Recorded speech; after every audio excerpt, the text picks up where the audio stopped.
अस्सलाम वालेकुम। कैसा आप सब? उम्मीद है आप सब ठीक होंगे। आज हम बनाने जा रहे हैं बिहार की स्पेशल डिश लिट्टी चोखा। तो चलिए देख लेते हैं लिट्टी चोखा कैसे बनाया जाता है। तो यहाँ मैंने लिट्टी बनाने के लिए 1 कटोरी आटा ले लिया है। आटे में हम टेस्ट के हिसाब से नमक डाल देंगे। उसके बाद हम मेल्ट किया हुआ घी डाल देंगे। अगर आप घी डालना नहीं चाहते तो ऑयल भी डाल सकते हो।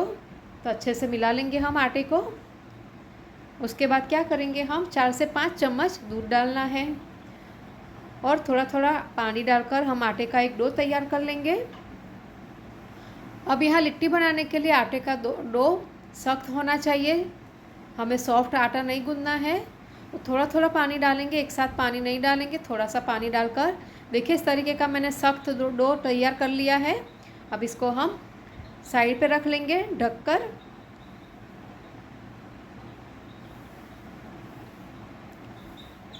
अब जो लिट्टी में है अपने सत्तू का पाउडर होता है, तो यहाँ मेरे पास सत्तू का पाउडर नहीं था, तो इस तरीके से जो दालिए अपने मार्केट में मिलते हैं वो मैंने ले लिए है। उसका हम पाउडर बनाएंगे मिक्सी में।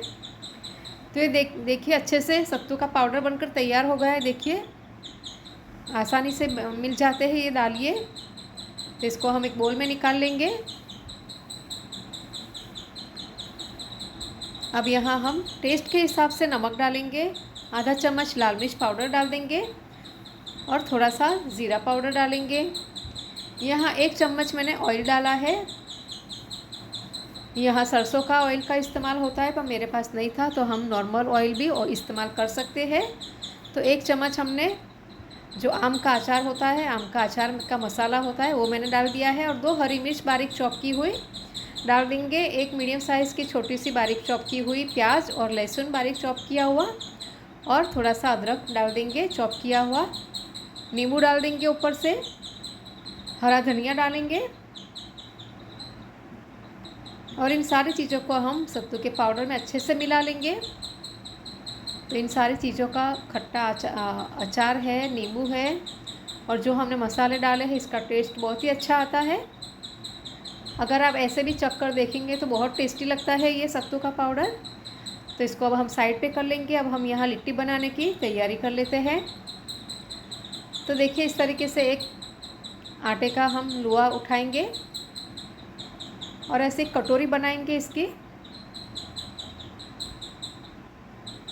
ये देखिए इस तरीके से, और उसमें हमें 1 चम्मच जो हमने स्टफिंग सत्तू का तैयार किया है उसे रख देना है। और इस तरीके से फोल्ड कर लेंगे हम, चारों तरफ से फोल्ड करना है।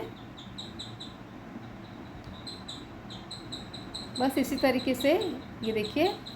और इसको मैं हथेली से इस तरीके से दबाकर तैयार करती हूँ, ताकि अच्छे से दोनों साइड से ये सिक जाए, जो कच्चा ना रहे। क्योंकि लिट्टी तो ऐसे गोल होती है, पर आप ऐसे भी बना सकते हो।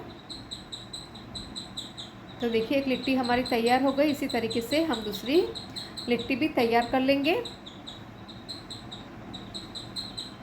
तो ऐसे ही हम कटोरी बनाकर इसमें सत्तू का स्टफिंग रख लेंगे और इसको दबाकर इसको कवर कर लेंगे। ये वीडियो आपको अच्छा लग रहा है तो एक लाइक कर देना, और चैनल पर पहली बार आए हो तो सब्सक्राइब कर देना। तो इस तरीके से हम सारी लिट्टी बनाकर तैयार कर लेंगे। अब यहाँ मैंने तवा रख लिया है, हम तवे पे बनाएंगे। तो लो फ्लेम पर मैंने तवा रखा है, थोड़ा सा हल्का सा ऑयल लगा लिया है ब्रश की मदद से, और हम लिट्टी रख देंगे इसको इस तरीके से। देखिए फ्लेम को लो ही रखना है। लो फ्लेम पे हम ये पूरी लिट्टी चोखा लो फ्लेम पे ही बनेगा, इसमें थोड़ा टाइम भी ज़्यादा चला जाता है। तो देखिए अब कवर करके हम इसको रख देंगे। तब तक हम यहाँ चोखा बनाने की तैयारी कर लेते हैं। तो मैंने यहाँ 2 बैगन ले लिए हैं इस तरीके से। अब इसको हम कट करके देख लेंगे कि कोई बैगन ख़राब तो नहीं है, कहीं कीड़ा वगैरह तो नहीं है। तो इस तरीके से हम कट लगाएंगे और देख लेंगे सभी साइड से। उसके बाद इसको ऑयल लगा लेंगे। और मैंने 2 टमाटर ले लिए हैं, 2 आलू, 2 हरी मिर्च और 1 लहसुन ले लिया है। तो सारी चीज़ों को हम इस तरीके से जाली पर सेक लेना है। तो मैंने सारी चीज़ें देखिए एक साथ रख ली है। पर एक साथ फ्लेम सब पे लगती नहीं थी, तो मैंने फिर बाकी की सारी चीज़ें निकाल ली और बैगन और आलू को ही पहले मैंने अच्छे से सेक लिया है, क्योंकि बाकी की सारी चीज़ें तो बहुत जल्दी सिक जाएगी, पर आलू और बैगन में ज़्यादा टाइम लगता है। तब तक हम यहाँ देखिए लिट्टी को भी देख लेते हैं कैसे बनकर तैयार हुई है। तो एक साइड से अच्छे से सिक गई है, आप देखिए बहुत ही प्यारा सा कलर आ गया है। तब इसको हम पलटा देंगे और दूसरी साइड भी सेक लेंगे इसी तरीके से।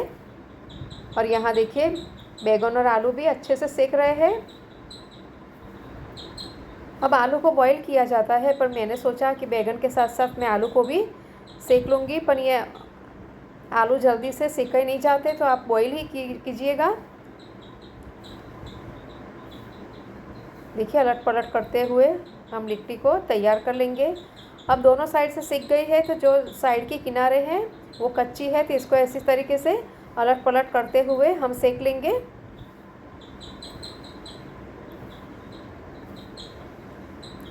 अब इसको हम निकाल लेंगे, सब साइड से अच्छे से सेक गई है। अब यहाँ देखिए बैगन भी अच्छे से सेक गए हैं। आलू को सेकने में ज़्यादा टाइम लग गया, इसलिए मैं कहती हूँ कि आलू को आप बॉईल करके ही डालिए। तो इस तरीके से अब हम यहाँ चटनी बना लेंगे। तो चटनी के लिए 1 टमाटर, 2 हरी मिर्च, 3 से 4 लहसुन की कली और हरा धनिया ले लिया है। नमक डाल देंगे टेस्ट के हिसाब से। थोड़ा सा पानी डालेंगे क्योंकि ये चटनी पतली होती है, तो हम ग्रीन चटनी तीखी वाली तैयार कर लेंगे।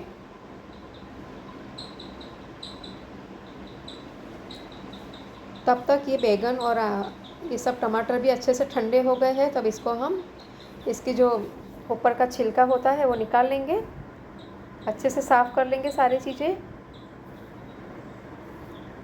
बहुत ही आसानी से निकल जाता है ये, क्योंकि हमने ऑयल लगाया था, इस वजह से जल्दी जल्दी आराम से निकल जाता है। देखिए अब सारी चीज़ों को हम मैशर की मदद से मैश कर लेंगे।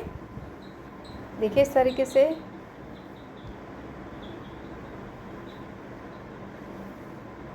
सारी चीज़ों को हम अच्छे से मैश कर लेंगे। उसके बाद मसाले डालेंगे, इसमें ज़्यादा मसाले भी नहीं पड़ते हैं।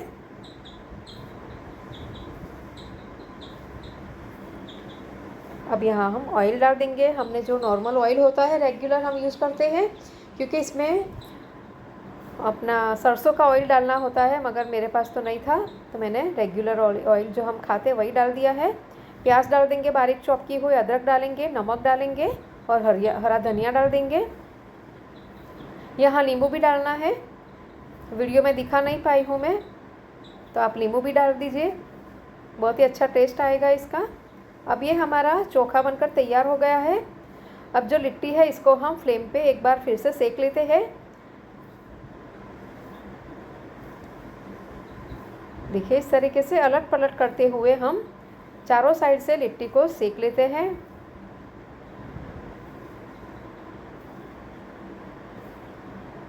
क्योंकि जो लोग ऑथेंटिक तरीके से बनाते हैं वो इस तरीके से चूल्हे पर या अंगारों पे बनाते हैं, तो इस तरीके से हाँ सेकना ज़रूरी है। अब लिट्टी को हम निकालेंगे और एक कटोरी में घी निकालेंगे, उसमें हम डिप करके लिट्टी को खाना है। तो ये इस तरीके से आप कर लीजिएगा। घी वाली लिट्टी बहुत ही टेस्टी लगती है खाने में। अब इसको हम सर्व कर लेते हैं।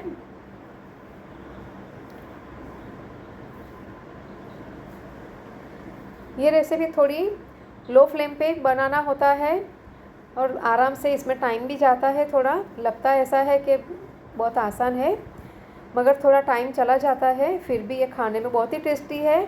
मैंने पहली बार बनाई और पहली बार ही खाई है, पर एक अलग ही टेस्ट होता है इसका और मुझे बहुत अच्छी लगी। घर वालों को भी सबको बहुत पसंद आई ये रेसिपी।